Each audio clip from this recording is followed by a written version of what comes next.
د ازادي رادیو پر خبریال الیاس باندې څنګه او چیرته برید شوی دی. پر الیاس باندې د برید په تړاو چا غبرګون ښودلی دی؟ څوک یې څېړنه غواړي او قاتلین یې څوک دي؟ سلامونه لیدونکو، دا خبر کولی شئ په دې ویډیو کې وګورئ.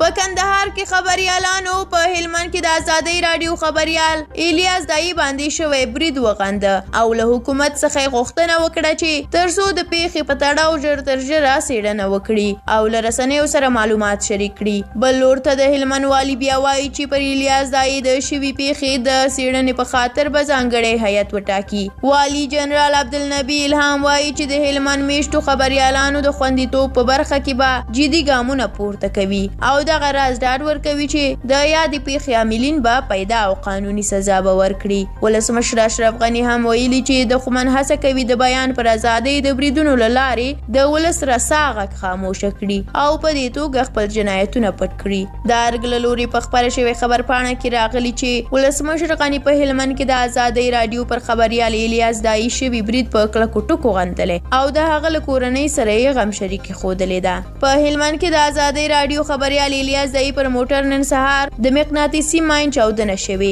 چې له امله یې نوموړی وژل شوی دی.